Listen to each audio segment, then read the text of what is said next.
Online दवा बिक्री के खिलाफ अब देश भर के दवा कारोबारी आर पार की लड़ाई के मूड में हैं। अंबिकापुर में आज मेडिकल कॉलेज पूरी तरह ठप्प नजर आया। मेडिकल स्टोर बंद, दवा व्यापारी सड़कों पर और सरकार को सीधी चेतावनी। अगर ऑनलाइन दवाओं की बिक्री पर लगाम नहीं लगी तो आंदोलन और उग्र होगा। नमस्कार, आप देख रहे हैं RNS न्यूज और मैं हूं अपूर्वा आपके साथ।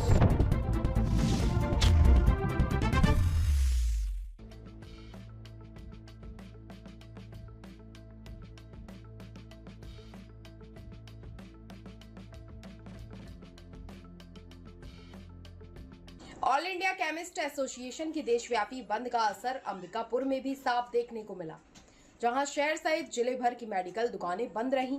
सरगुजा औषधि विक्रेता संघ के बैनर तले दवा व्यापारियों ने ऑनलाइन दवा बिक्री के खिलाफ विरोध प्रदर्शन किया। व्यापारियों का कहना है कि ऑनलाइन बिक रही दवाएं लोगों की जिंदगी के साथ बड़ा खिलवाड़ साबित हो सकती हैं। संघ पदाधिकारियों ने नकली दवाओं, बिना प्रिस्क्रिप्शन दवा सप्लाई और नशे में इस्तेमाल होने वाली दवाओं के दुरुपयोग को लेकर गंभीर चिंता जताई। अध्यक्ष सरगुजा औषधि विक्रेता संघ किस प्रकार संघ का आप लोग समर्थन कर रहे हैं ऑनलाइन? देखिए, बाकी चीज़ें हमारे भाइयों ने बताई। दो नियमों जो लागू हुआ था, एक 2018 में GSR और एक 2020 में, हमको उनका भी बहुत विरोध है, क्योंकि उसमें अमेंडमेंट पास भी नहीं हुआ था और वो क्या बोलते हैं घर पहुंच कोविड के चलते दवा सप्लाई की उसमें बातें थी। तो अब कोविड हट चुका है, तो हम चाहते हैं दोनों नियमों को शिथिल कर हमारे स्थानीय केमिस्ट को बढ़ावा मिले।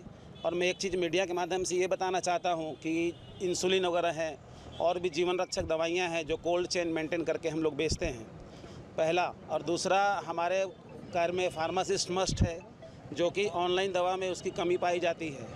तो ये सभी चीज़ों का हमारा विरोध है और ऑनलाइन दवा से कहीं न कहीं गलत दवाइयों का भी आवक जावक हो रही है, इसका भी हम विरोध करते हैं, क्योंकि हम दवा व्यापारी हैं।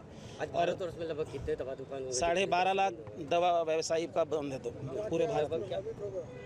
क्या चीज़ क्या प्रभावित होगा आज? देखिए, प्रभावित तो हम लोगों ने इसका प्रचार काफ़ी दिनों से किया है और पूरे ऑल ओवर इंडिया के आह्वान पर हम लोग जनमानस के लिए जो मरीज हमारे बंदे भर्ती हैं उसके लिए हम लोग पूरी सुविधा दे रहे हैं। हमारा उद्देश्य किसी भी सदस्य को परेशान करना नहीं है। हमारा उद्देश्य एक ही है कि गलत दवाएं लोगों को ना मिले, गुणवत्ता विहीन दवाएं लोगों को ना मिले, ये हमारा मुख्य उद्देश्य है। अमित अग्रवाल, अध्यक्ष सरगुजा औषधि विक्रेता संघ। दवा व्यापारियों ने आरोप लगाया कि ऑनलाइन प्लेटफॉर्म पर बिकने वाली दवाओं की गुणवत्ता, स्रोत और वैधता की सही जांच नहीं हो पाती, जिससे जन स्वास्थ्य पर खतरा बढ़ रहा है।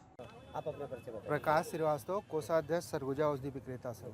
ऑनलाइन के विरोध में आप लोग पूरा रैली निकाले, क्या मुख्य मांगे हैं? हमारी जो मुख्य मांगे वो ये है कि कोविड टाइम पे भारत सरकार के द्वारा 2 प्रावधान लाए गए थे, जिसमें डोर स्टेप डिलीवरी करना था। चूँकि उस समय ऐसी कंडीशन थी कि लोग बाहर घर से नहीं निकल पा रहे थे। हमारा मुख्य मांग है कि उस प्रावधान को अब समाप्त किया जाए। उस प्रावधान के आड़ में जो क्या बोलते हैं, अभी हमारे घर घर नशीली दवाइयाँ पहुंच रही हैं, दवाओं की जो दवाई डिलीवर हो रही है उसकी गुणवत्ता प्रभावित हो रही है। और सबसे जो मुख्य मांग हम जो प्रभावित हमारा जो केमिस्ट है वो तो प्रभावित हो ही रहा है, 12.5 लाख। उनके साथ में उनका परिवार का सदस्य और हमारे केमिस्ट शॉप में जो कर्मचारी काम कर रहे हैं उनकी संख्या लगभग 50 लाख है। ये लोग सीधा प्रभावित हो रहे हैं। तो हमारा मुख्य मांग है कि अब उस प्रावधान को समाप्त किया जाए और हमारा जो ऑफलाइन मेडिकल स्टोर है उसमें जो कर्मचारी हैं, उसमें जो फार्मासिस्ट हैं, उसमें जो ओनर हैं, उसमें जो काम कर रहे हैं, उनके परिवार को अब उनके रोजगार में वो सहायक हो और वो अपना व्यापार अच्छे से कर सकें। संघ ने सरकार से ऑनलाइन दवा बिक्री पर सख्त नियम लागू करने की मांग करते हुए चेतावनी दी है कि यदि जल्द ठोस कार्रवाई नहीं हुई तो आंदोलन को और बड़ा रूप दिया जाएगा। मैं नरेंद्र सिंह टुटेजा, सक्रिय सदस्य सरगुजा औषधि विक्रेता संघ। मांगों को लेकर के अब दुकानें बंद किया गया है, किस प्रकार देखते हो, क्या मांगे हैं आप लोगों? आज AIOCD के तत्वावधान में ऑल इंडिया केमिस्ट स्ट्राइक है। पूरे देश के 12.5 लाख से अधिक केमिस्ट बंधु एक साथ आज पूरे देश में दवा दुकानें बंद किए हैं और उसका उद्देश्य है ऑनलाइन दवाई सबसे बड़ा स्वास्थ्य के लिए जो खतरा उत्पन्न हो रहा है। आदमी सब कुछ ऑनलाइन ले ले लेकिन सेहत के साथ समझौता नहीं कर सकता।